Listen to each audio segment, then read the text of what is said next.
Good evening and salutations, my Days of Our Lives fans. I enjoyed this episode. I really did.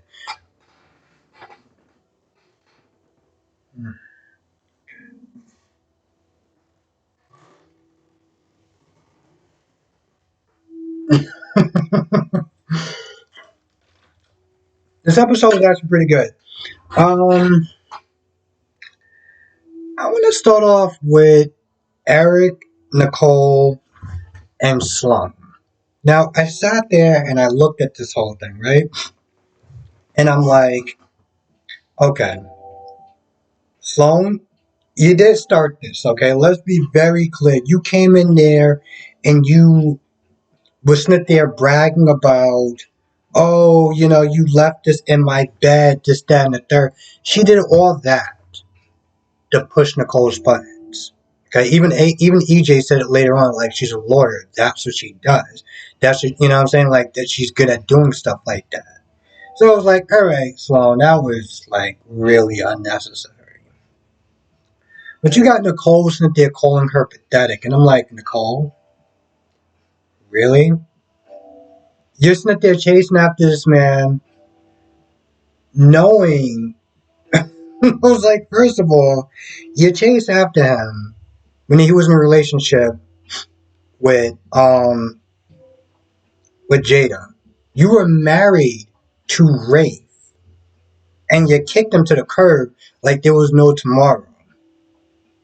And you have the audacity to sit there and call her pathetic.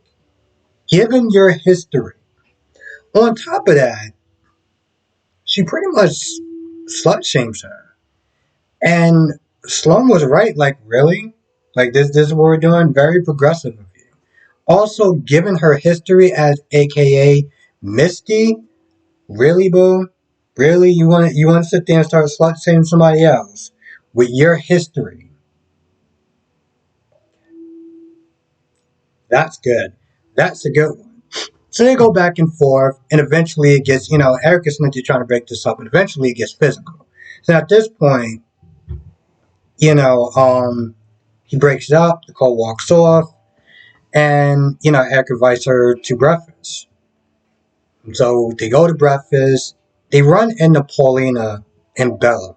Bella was, crying, and Paulina, offered her condolences. They start talking, and she gets to talking about the lawsuit that Sloan is giving her to civil suit. So Bella was like, I want to sit there and help, and Paulina, she wanted to make. She was like, I would have called you, but everything going on with your family, I want to make sure. She was like, no, I need to work. A lot of times with not just grief, but just things that you're going through. Sometimes working really does help. It keeps your mind off of um, whatever's going on in your head. It gives you a sense of purpose and stuff. So Paulina was like, all right, fine, you can be part of the team, which, let's be honest, the team is really just going to be Bella. And so they go to the pub, and of course, while not Nicole, while Sloan and Eric are talking, Sloan did sit there and admit, like, yeah, I'm going to be honest, I did start that fight. I did it. Paulina walks up and she starts, going off on Sloan and everything like that. Eric winds up defending her. Especially when Bella came at her talking about, oh, our mom just died and look what you're doing and da da da da.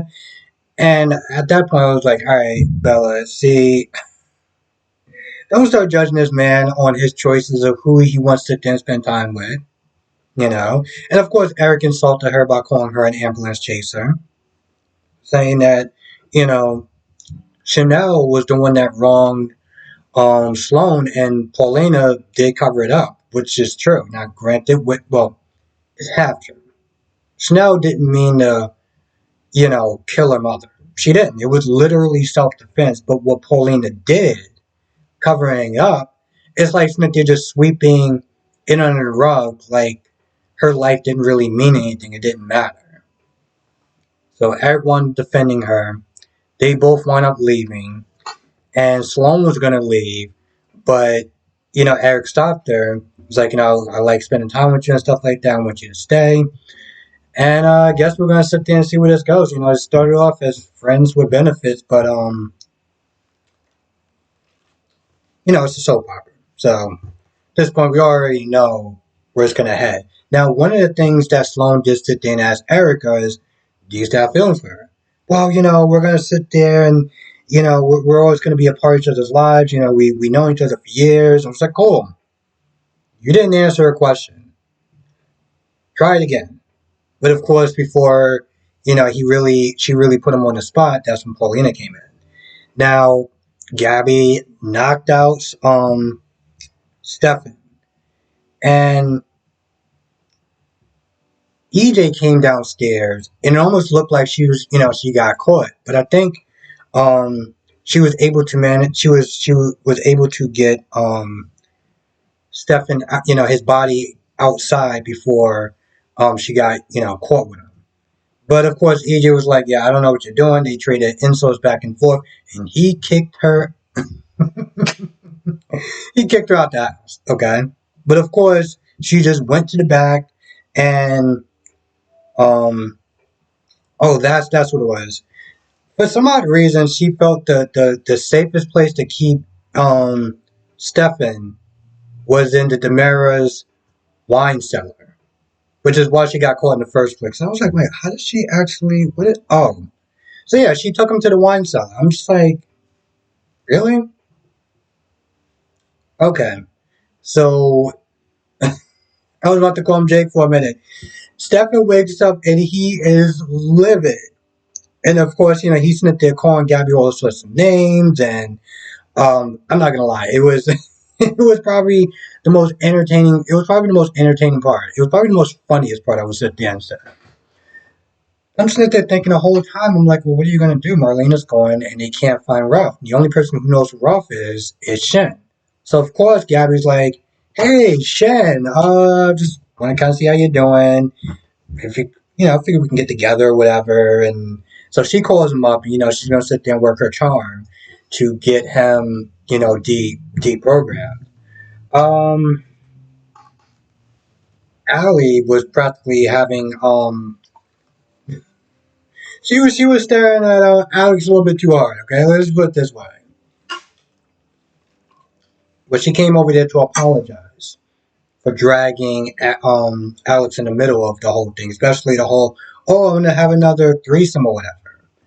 Um, he was like, nah, it's cool, whatever. He gave her some advice, made her feel better, made her laugh. Hurry, see where this is gonna go. But he was like, hey, listen, she loves you, she chose you. Um, hey, listen, do your thing. Make it work. And that's what she wanted, and that's what she decided to do because she was livid at the whole situation. And again, as much as I don't like Allie, I couldn't blame her. Okay, but Alex gave her some good advice.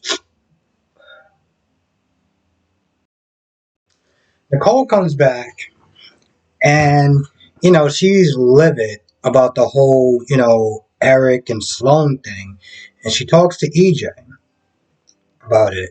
EJ offers her a drink. It was the same drink that Stefan put whatever that stuff was um, to mess with EJ.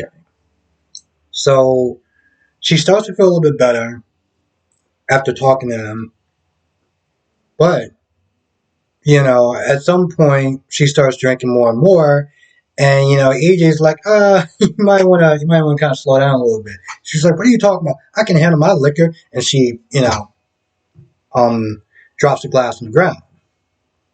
So he takes her upstairs. There was one point where she was about to kiss him, but he was like, listen, you're not really feeling good, whatever. So he kind of just stopped there and took her upstairs. And, he just kind of reminded her both times, upstairs and downstairs, that, listen, you could do better than Eric. Let Sloan have him. You don't need him. And, he started complimenting her and just saying, listen, you are in a class of your own. You don't need somebody like him. So at that point, whatever was in her system really kicked into overdrive because next thing you know, She I don't want to sit there and say she practically played Hop on Pop. Okay. Um, so that happened.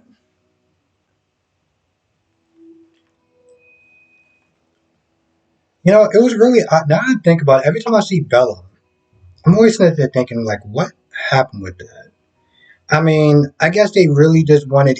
I guess they really just want. They just always want Bella and Sean together, like always. And when they get too boring, that's when you decide to get Jan Spears back in. So I was meant to tell me that Jan Spears is going to be coming back soon. I don't know when that's going to happen, but that should be interesting, kind of. I mean, I'm not a fan of Jan Spears. Let's be honest. I just find her annoying. But whenever they get too boring, they gotta sit there and bring Jan Spears back in. And I wonder what's going on with Christian. Dude got knocked into the water, and then we just didn't see him for like a good 8 months now. I guess. What are we in now? 8 months? I forgot. Um, see if there's anything else. Yes, there is. Johnny and Chanel. They finally talk about their feelings, and Chanel said that she wanted that kiss to happen. But, they kind of felt like it was best to just, be more careful and just, because let's be honest, at first Johnny was like, well, you're just there to sit there and try to comfort me. No, you're not trying to comfort you with her lips. Come on. Let's just move past that. And, Johnny did sit there and say, he's having a good thing with Wendy, so he wants to explore that. So all he's going to wind up doing is hurting Wendy. Let's just be honest. He's going to wind up hurting Wendy. Um, Trip wants to sit there and be with Wendy, and of course, Joey wants to sit there and be with Wendy. Um, and since she didn't want to sit there and do a whole love triangle thing, she just kind of dropped them both. Now we don't really see Joey that much. We mostly see Trip. So, and let's be honest, I think she actually likes Trip more than she likes Joey. If we're gonna be honest, even when they first met, it was just the simple fact that both of them is into her, and she didn't want to sit there and cause a rift between those two.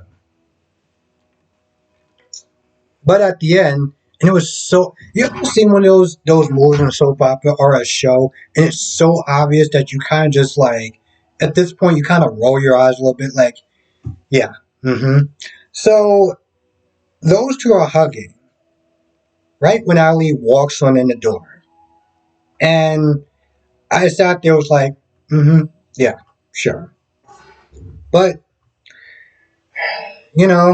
they're setting up. This is how I guess this is how they switch around couples or whatever. Ali and Chanel were together for a hot minute, but now sit there and shake things up or whatever. Ali's gonna be with Alex, and so that's gonna be funny. Because I wonder how Stephanie's gonna sit there and take it. I mean, let's be honest. Um, I'm not. I get it. Don't get me wrong. I understand where Stephanie's coming from with her anger. I do. But he wouldn't have known. He wouldn't have did that if he knew it was. If he knew that his that her mom was dying, he wouldn't have done that. It was an accident. It was a terrible accident. But I mean, the dude didn't sit there and commit like manslaughter or anything like that. Um, but I guess time will sit there. I guess time will sit there and tell. I feel like that's pretty much about it. I can't really think of too much of anything else that happened. All in all, I was sit there and say it's a good episode. So definitely check it out if you didn't watch it already. With that being said, I'm going to go. I want to thank you for watching. Be safe, and I will see you in the next video.